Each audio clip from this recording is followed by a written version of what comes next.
When their girl was born, Kofi's eyes got very big with shock. "What's that?" he asked in a whisper. There was a lot of unspoken fear in the air from what he had seen.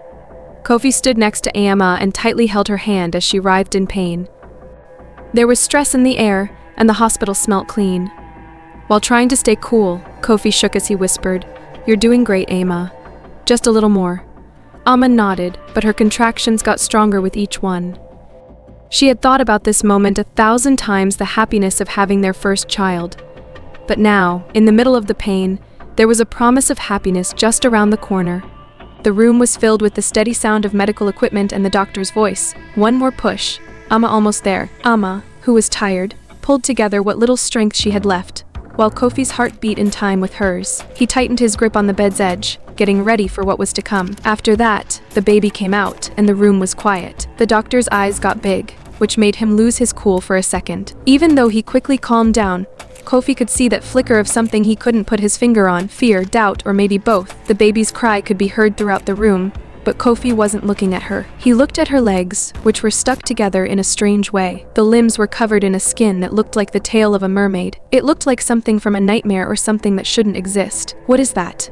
Kofi whispered, his voice filled with fear. Short gasps of air came out of his mouth as he stepped back, almost hitting the wall. The doctor looked at him and tried to comfort or explain him, but Kofi couldn't hear. His heart was beating so fast that he couldn't hear or see the nurses caring for the baby. The walls seemed to close in on him. "It's a monster, a cursed thing," Kofi said under his breath. "This isn't right," Amma begged him as she looked at him in pain. "Kofi, that's our baby. That's Zuri."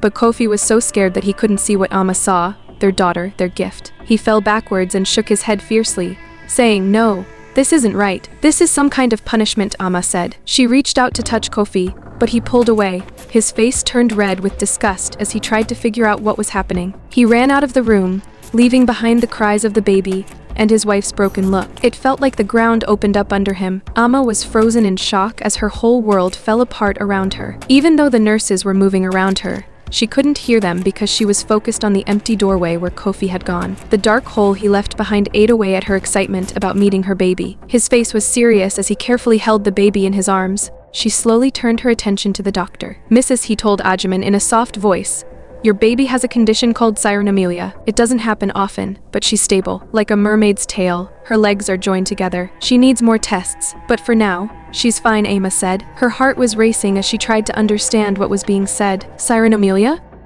A sickness she had never heard of. There were many worries and questions going through her mind, but one stood out: Zuri, her baby. "Would you like to hold her?" the doctor asked softly as he handed her the little bundle. Amma paused because she was scared. She thought of the picture of her baby's legs that were joined together. Could she do this? Could she love a child who was so different from what she thought she would have? There was a soft cry from the baby in the doctor's arms, as if to answer her question. It was such a pure sound that it cut through Amma's fear like a torch in the dark. She reached out and grabbed her daughter with shaking hands. Everything else went away when the little body touched her chest and felt warm. Zuri's face was small and scrunched up, and there were tufts of hair on her head. There was something so calm and peaceful about her. When Amma felt that love, it was so strong that it wiped away all of her fears and questions. She whispered, "You're beautiful," with tears in her eyes. "You're wonderful, my dear Zuri," she said as she ran her finger along the baby's cheek and felt the warmth and life that was beating beneath it. It didn't matter that her legs were joined together. The fact that she was different didn't matter. Zuri was a wonder in Amma's eyes, a gift from God, not a curse. She was her daughter,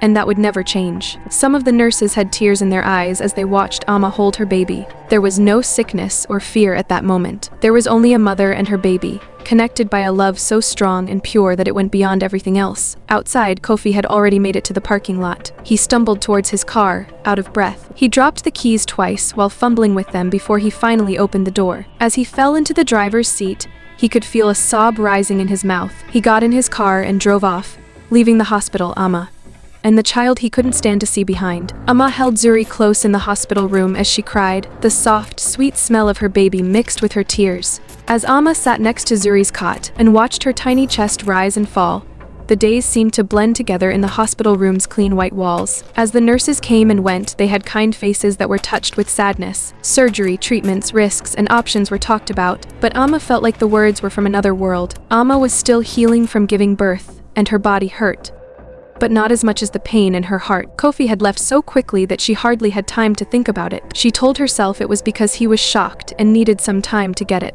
He was going to return. He would, of course. Just gave him some time to think about it all. Amma waited at the door every day for Kofi to come back and sit next to her and hold her hand like he did when she was born. They would deal with this together, right? The door stayed shut every day, though. He wasn't called by Amma. She was scared of the silence that would come after if she did. So she waited. The only sounds she could hear were the beeps of monitors and the ticking of the clock. Each hour seemed to last forever. Doctors told Zuri's family that her illness was unusual but not impossible to treat. She would have surgery, and there was a chance that she might be able to walk one day. But those fights were for another time. At this point, the most important thing was to keep Zuri healthy, so that her weak little body could handle what was coming. Because of this, Amma stayed by her daughter's side and prayed in her ear that Kofi would come back. She felt like a knife was cutting deeper into her chest every day she wasn't with him. Then, one cloudy afternoon, the door opened with a squeak. When Kofi walked in, Amma's heart skipped a beat. He didn't have any shaving on, his clothes were a mess, and something dark was under his eyes. He was there, though he had come back. Kofi, Amma breathed out, her voice breaking as she stood there shaking. Kofi didn't smile or move closer when I said, "You're here." As he stayed close to the door, his eyes kept moving to Zuri's cot. There was nothing warm or understanding on his face that Amma could see. It was so cold that it made her feel like she could freeze. "I had to talk to you," Kofi said. His voice was rough and low, not as soothing as it used to be. Even though his voice was cold, Amma's heart was filled with hope. She said in a shaking voice, "I'm so glad you're here. I knew you'd come back." He looked at her with a look that made her heart stop, and his jaw tightened. "We can figure this out together." Not only was it fear, but also disgust. "Amma," he said in a hollow voice, "I can't. I can't do this," Amma said as she held on to the cot for support. The room seemed to spin around her. She begged Kofi, "Please don't say that." Kofi shook his head and took a step back. "She's our daughter, she's just a baby. That thing is not right." "Amma," he said, his voice thick with disgust. "It's not right. She's not a monster." Amma yelled through her pain and anger. "She's our daughter, our little girl." But Kofi's face stayed stiff, and his eyes were filled with fear. His voice broke as he said, I can't act like everything is fine." Abhorrence hit Amma like a slap in the face. "You can't say that about your own daughter," she asked, her eyes cloudy with tears. "Kofi, she needs us. She needs you." "I can't," he said again and again, his voice shaking. He pointed to the cot and said, "I can't be a father to that." Amma felt the world tilt. She whispered, "Kofi, I know this is hard." Tears were running down her face. "Stop it. I know it's not what we planned, but we can get through this." Kofi yelled and his voice echoed off the walls. "Stop right now. I don't want to hear it. I don't want to see her." "I can't do this," Amma told him as she stared at him. "Are you really going to leave? Give up on us? Leave her alone?"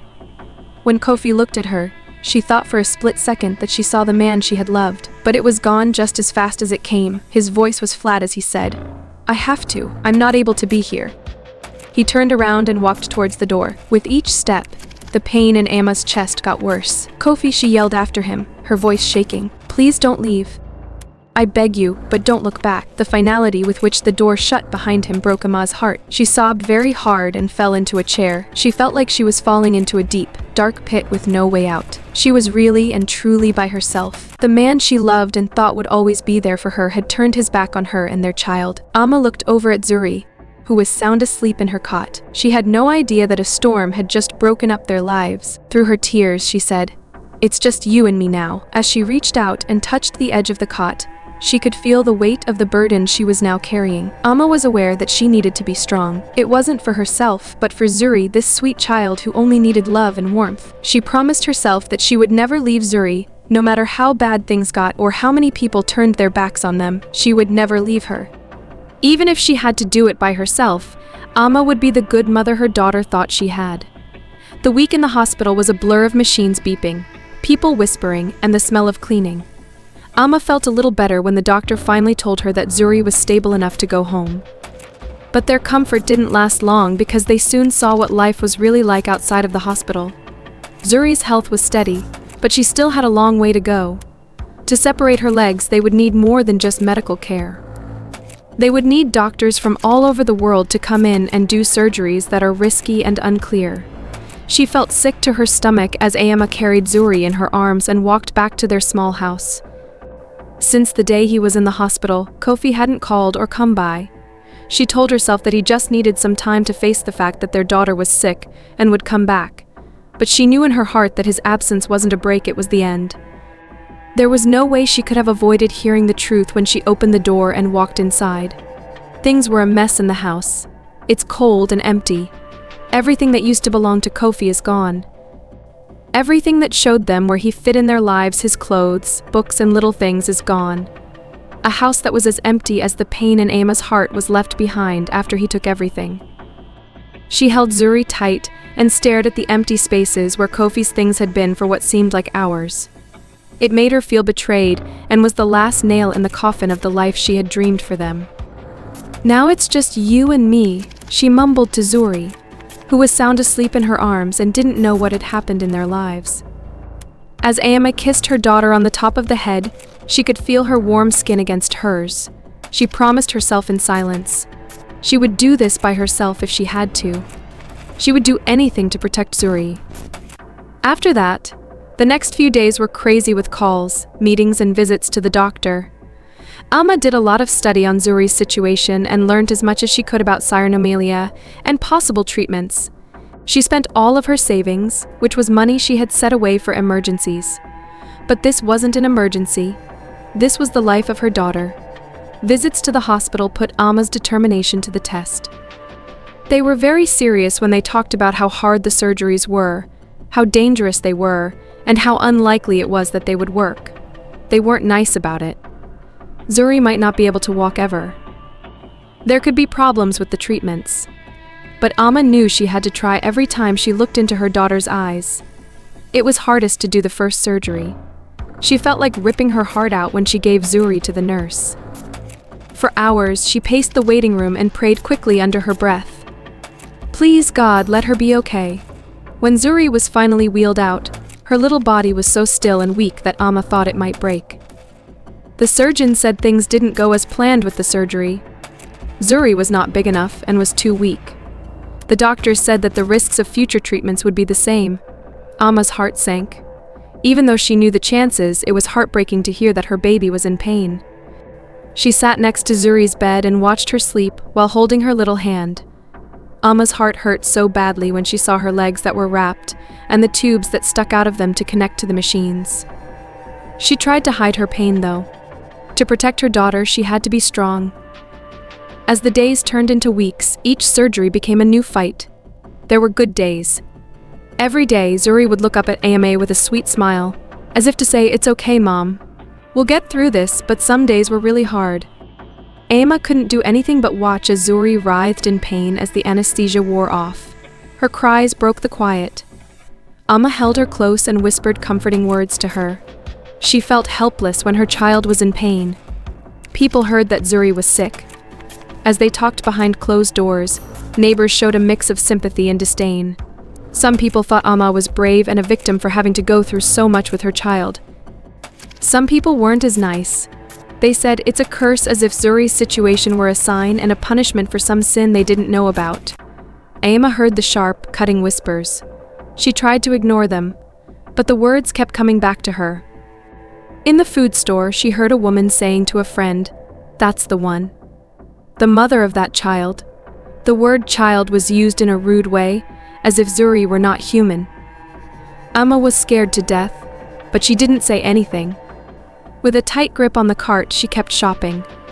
But at night, when everything was still and the world was quiet, it all hit her hard. As she sat next to Zuri's cot and watched her sleep, the tears came quickly and wouldn't stop. As Ama prayed, she begged for strength, a miracle, and something to make her heart feel better. "Why?" she said in a whisper into the dark. "Why us? Why her?" But she was too tired to be angry and scream against how terrible everything was. Too tired in a way that went beyond being physically tired. She felt deeply worn out and her soul hurt. It stuck to her like a ghost. Every repair that didn't work was a blow to the gut. When things went wrong, they made her realize how fragile hope could be. It broke her to see Zuri go through it all, her little body fighting against the pain and fear. As Alma sat by Zuri's cot one night and watched her breathe, something inside her broke. Anger grew from the sadness, the weariness, and the never-ending circle of hope and dread. She looked up at the ceiling with tears in her eyes that wouldn't go away.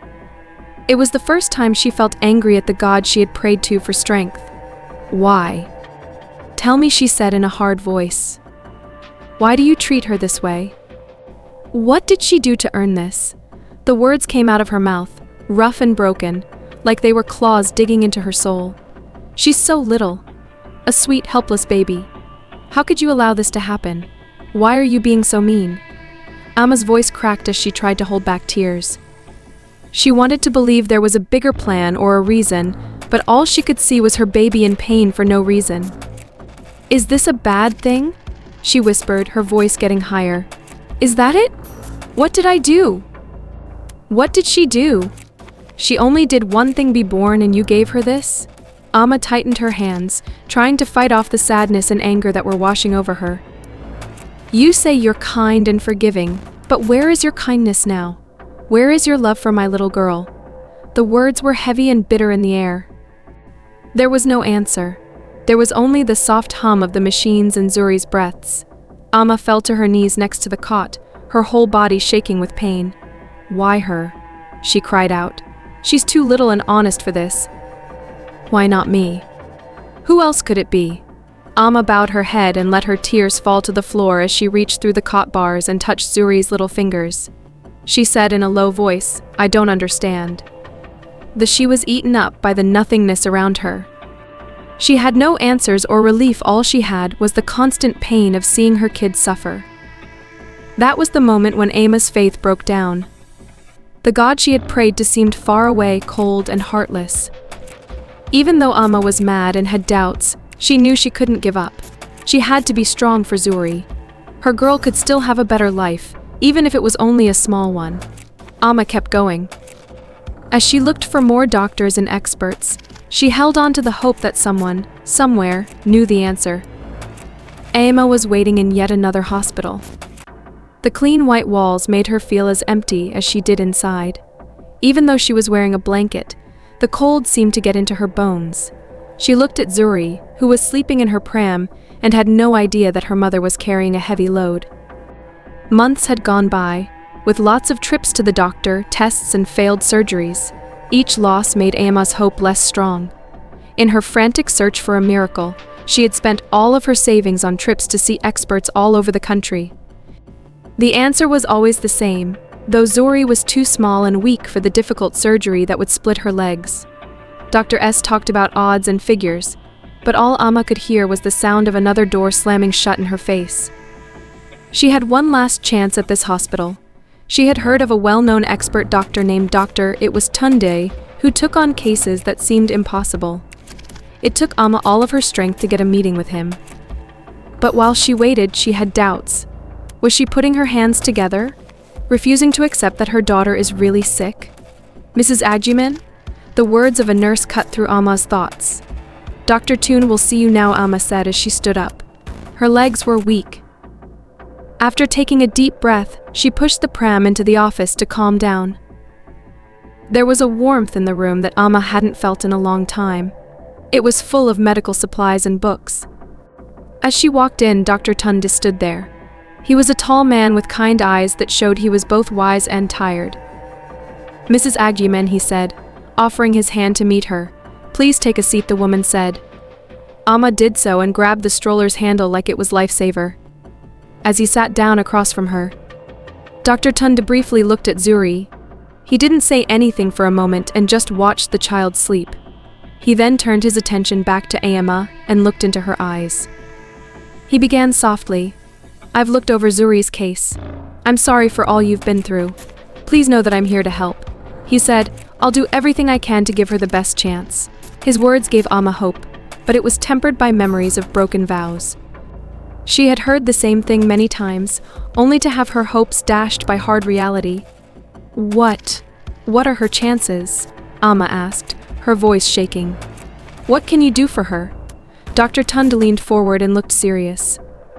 Zuri's case is complicated, and there are big risks involved. But I think there is a chance that the surgery will work. It won't be simple or safe. But we won't know what could have been if we don't try, Amma said. Someone ready to take a chance and give her daughter a chance was the answer she had been looking for. But fear kept her from being strong. "What are the chances?" she asked in a soft voice. "The main concern is her size and the strength of her body," Dr. Tundi said with a serious look on his face. "The process will take a long time and be hard because she is very small. It's possible that her body won't be able to handle it, but I've seen situations like this before. And I think we can do it if we get ready and put together the right team." Alma's heart flew. That was it, the chance she had hoped for. But could she handle the chance of losing Zuri during surgery? Could she really put her daughter through something so risky? She looked at Zuri and saw that her face was innocent and asleep. She remembered the surgeries, how painful they were, and how much she cried. It was worth fighting for Zuri to have a regular life, even if it was just a small chance. She whispered, "Okay," but her voice broke. "We'll do it," Dr. Tundi said with a serious but friendly nod. "We'll start getting ready right away. We'll do everything we can for her, but it will take a few weeks to put together the team and get everything set up." Alma nodded, but she couldn't say anything else because of the lump in her throat. She pushed Zuri's pram down the cold, clean hallway as she left the office. She felt a mix of hope and fear inside her. It was their chance, but it was also the most dangerous thing they had ever done. When the day of the surgery came, Alma felt like she was in a dream. Or maybe a bad dream. Around her, doctors and nurses in white coats and masks made it hard to see their faces. They talked quietly and used medical terms that Alma didn't understand. She only knew that her daughter was about to have the most dangerous surgery of her life. As the team got Zuri ready for surgery, Dr. Tundi came up to her. He put a soft hand on her shoulder and said, "Aguiman, all set. The best people are taking care of Zuri." Alma agreed, tears in her eyes. It was hard for her to speak, but she whispered, "Please. Just bring her back to me," she said. "We'll do everything we can," he said.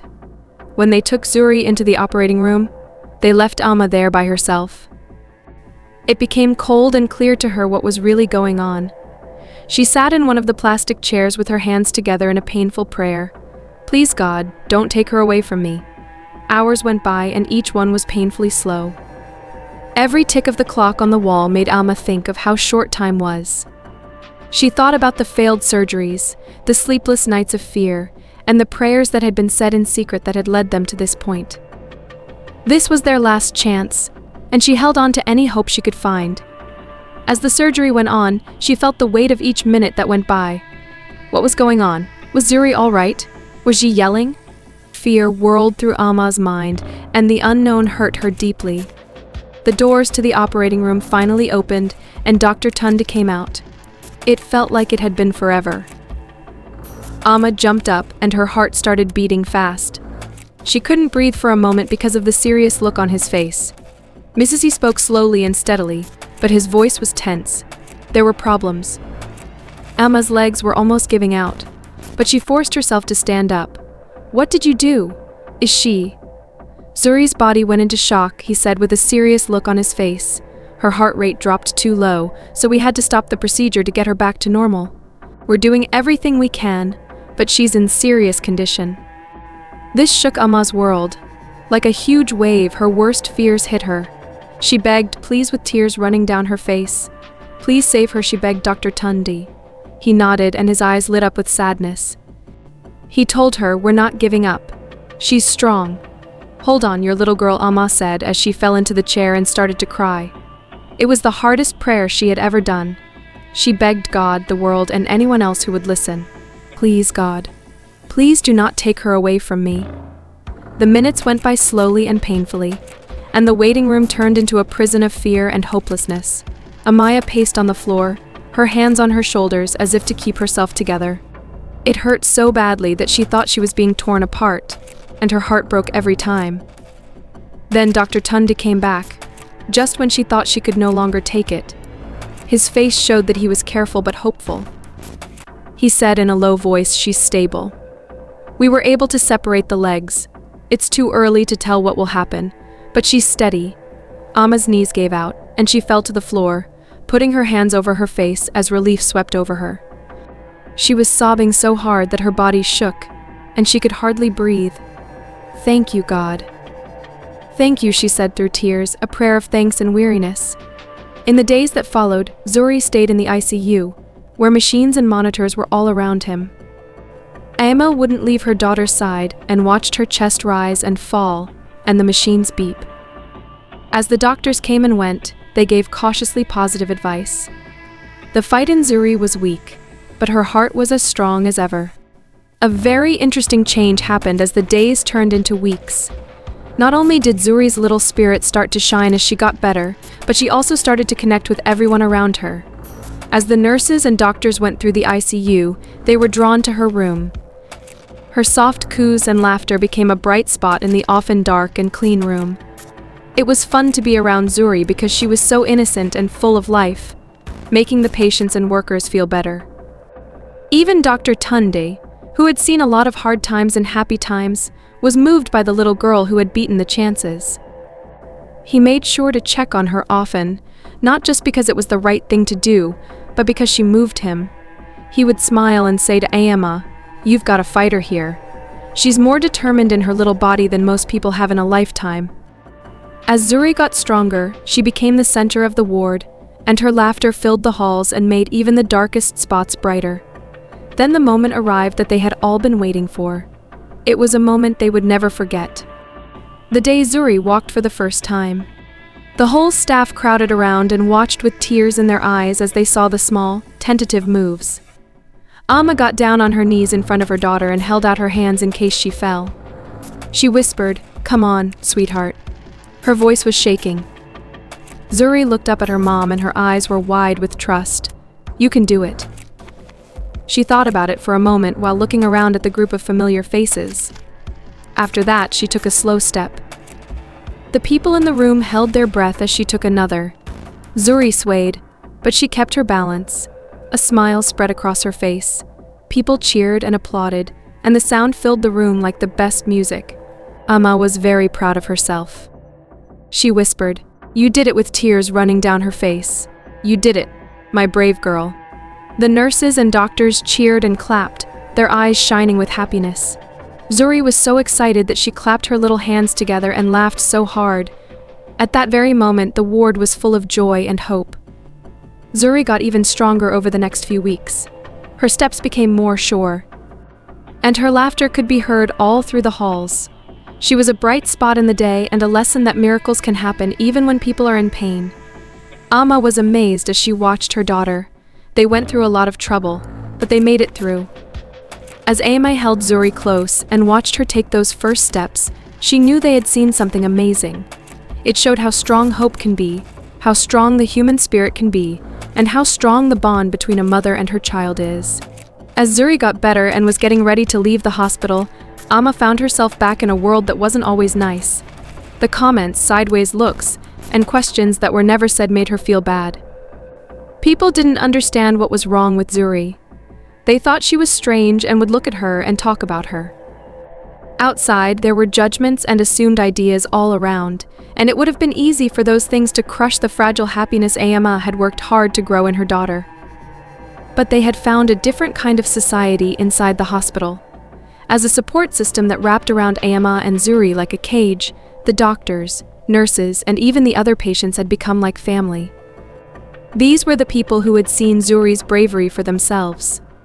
They had cheered her on, as if she were their own child. In Amma's sea of doubt, their smiles and words of support had become lifelines. When the day came for Zuri to be released from the hospital, it was both happy and scary. Zuri was given a bright yellow dress by the nurses that Amma put on her. The dress had little daisies stitched along the bottom. That day was both a party and a goodbye. Amma had tears in her eyes as they got ready to leave the room that had been their safe place. Dr. Tunde was there, and even though he is usually cool, he was feeling sad. He gently ruffled Zuri's hair and said, "You've got a special one here. We're all going to miss our little sunshine." Zuri said with a laugh as she clung to her mom's leg and looked up at Dr. Tunde with wide, interested eyes. Amma said, "Thank you," and her voice was full of thanks for everything Dr. Tunde said, keeping his eyes on Zuri for a moment longer. "She'll have a great life because her mother never gave up," Amma said with a small, shaking smile that showed how thankful she was. They had come a long way, but the trip wasn't over yet. The road ahead would be hard, but they would face it together. A crowd started to form as they walked down the hallway to the exit. There were nurses, doctors, and patients all there to say goodbye. Zuri waved happily at everyone, but she had no idea how important the moment was. Her laughter could be heard down the hallway. It was time to say goodbye to the little girl who had made everyone happy. The staff had flowers and even a small cake ready. Goodbye. It was Zuri calling out, and she waved her tiny hand and kissed the people who were looking at her. Amma watched with a proud heart.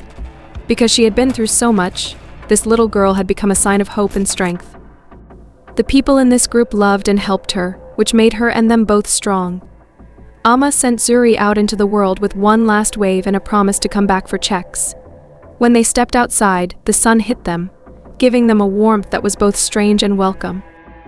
They were ready to start a new part of their lives that was full of unknowns and opportunities. After a while, it was time for Zuri to start school. Amma had been dreading this day for a long time, the thought of putting her daughter in a place that might be mean and cruel. When she put Zuri in her school uniform, she let her fingers rest on the fabric for a moment before buttoning up the shirt. Amma forced a smile and said, "You're going to have so much fun." Zuri looked up at her with trusted eyes and said, "You'll make a lot of new friends." She just said, "I'm not scared, Mama." Amma felt better when she saw how innocent she was. But it wasn't long before the real things that happen at school became clear. Children can be mean when they aren't thinking about the harm their words could cause. They might point out differences without realizing it. People were interested in, and sometimes made fun of Zuri's long scar, which was a physical memory of what she had been through. While Zuri usually talks a lot, she was quiet when she got home at first. Even though Amma saw her daughter, she waited for her to come to her.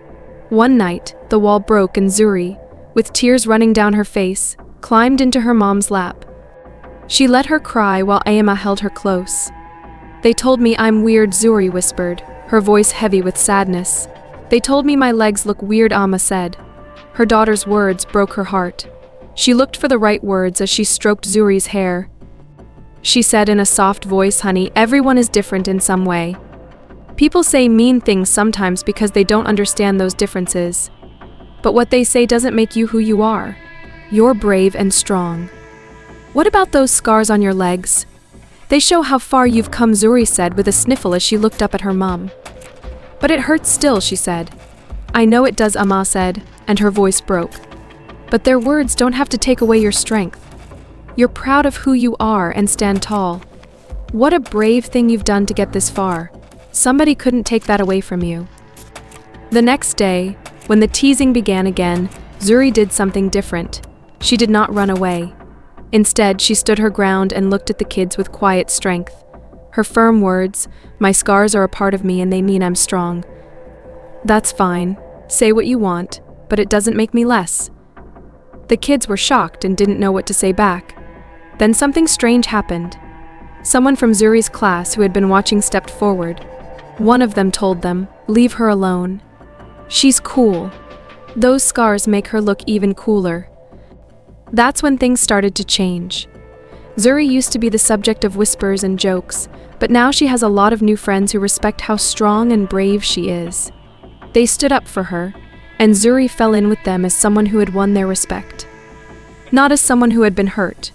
Amma got a call from the school director one day. "Mrs. Agyeman, there was an incident involving Zuri," the director added with care. Amma's heart sank. "What did you do? Could you come to school? It would be best to talk about this in person." When Amma got there, she saw Zuri crying in the principal's office with her hair all over the place and a small scratch on her cheek. She was still angry, but there was something new in her eyes. Zuri ran up to her mom and put her arms around her waist. "Mama," she cried, "they were mean again. Because of my scar, they called me names and I hit them." Amma's gut got tight. She asked the headmaster what was going on. "It looks like Zuri was being picked on by a group of students." The director said, "She used her body to protect herself. We've talked to the other kids and their parents about it." Just then, one of the boys' parents walked in. They first looked at Zuri and then at Amma, is showing a mix of anger and shock. "Our son was attacked by your daughter." The father said, "What are you going to do about it?" Amma's throat got tight. As she was getting ready to protect her daughter, One of Zuri's friends walked in with a teacher. The girl spoke up and said, "I saw what happened. They were making fun of Zuri. It was started by them." The teacher agreed. Several students confirmed the story she said in a soft voice. It looks like Zuri was upset. The parents paused, their anger fading. Their son shifted awkwardly, and the look of guilt on his face said it all. "Is this real?" "What is it?" his dad asked in a softer voice.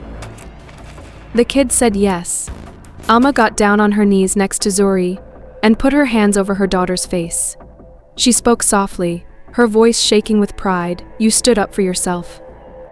And I'm so proud of you." Zuri cried, but her eyes were strong in a way they hadn't been before. Amma got up and looked at the boy's parents. "That was strict. Our kids learned a good lesson today. Maybe we did too.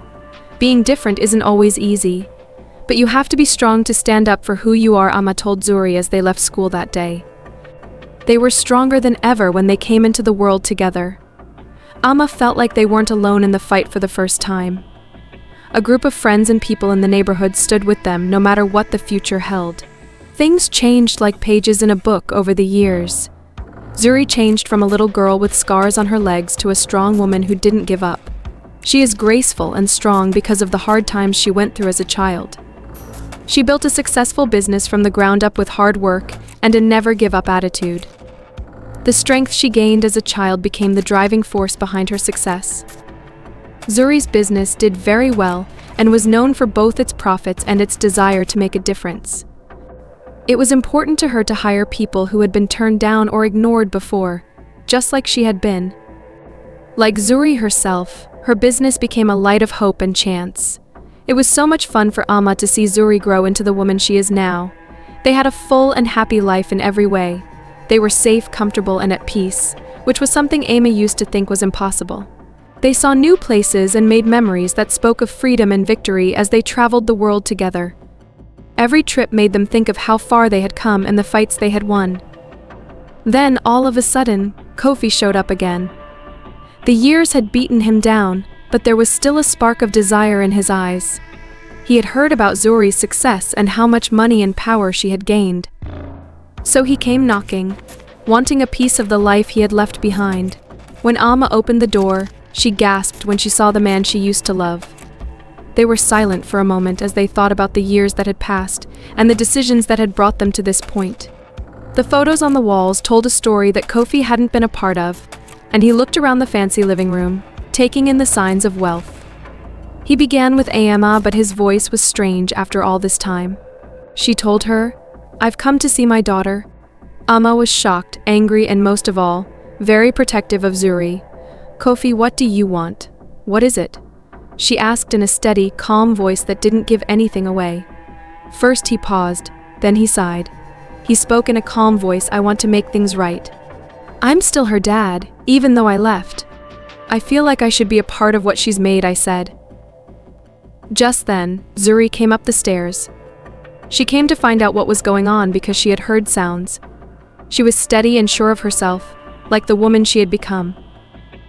Kofi was her father, but she didn't feel any love in her eyes when she looked at him. She didn't know him.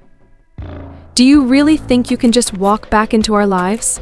Zuri's speech was soft, but Kofi felt a sharp edge in it. "After all these years?" Kofi moved in an uncomfortable way. "Hi, Zuri. I'm your dad.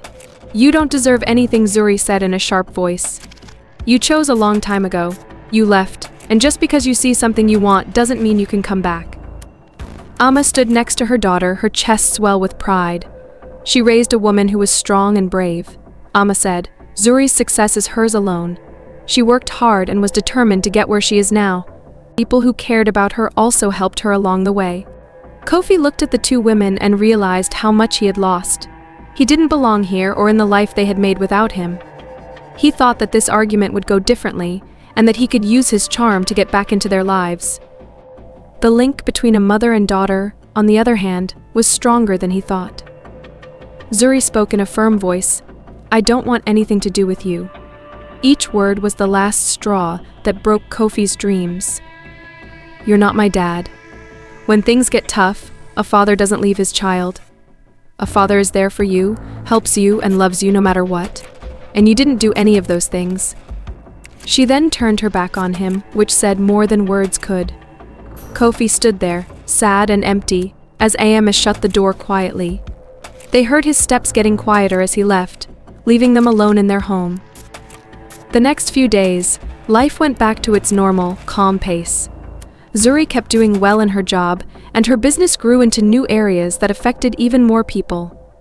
She became an example of how to be strong and successful, even when things don't go your way.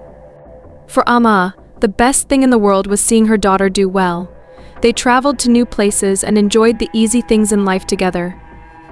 Every laugh they shared and every moment showed how strong they were together. In the end, they chose to give back in a very personal way. They started a charity together to help kids who were born with birth defects. The charity gives families going through hard times the same things they did. They did this to give people hope and show that there was light and a future worth working for even in the worst times. At the first event for the organization, a mother and daughter stood on stage and told their story. They talked about the hard times, the good times, and the love that got them through it all. There was silence in the crowd, and many people had tears in their eyes as they heard the story of a mother's unshakable faith and her daughter's unbreakable spirit. While they stood there, Amma and Zuri knew that this was the real test of how well they had done. The people they had helped, the hope they had given, and the love that had gotten them to this point. Not their money or awards. This was the start of a new trip that had been very painful at first, but had grown into something beautiful and lasting. This story is a powerful testament to the unbreakable bond between a mother and her child, and the strength of love in the face of adversity. Despite being abandoned by her husband and judged by society, Amma stood firm in her love for her daughter, Zuri, born with a rare condition. Amma's unwavering faith, determination, and courage carried them through countless trials, transforming their pain into triumph. Zuri's journey reminds us that no matter how different we may appear, we all have the strength to overcome challenges, and with love, we can rise above all obstacles. O Allah, the most merciful, we seek your guidance and strength in times of hardship. Grant us patience to endure the trials we face and the faith to trust in your plan. Bless all parents with the courage to love unconditionally and protect all children, especially those born with challenges, with your infinite mercy. Let us find hope in your wisdom, and may our struggles bring us closer to you. Guide us always on the path of righteousness and surround us with love and compassion. Ameen.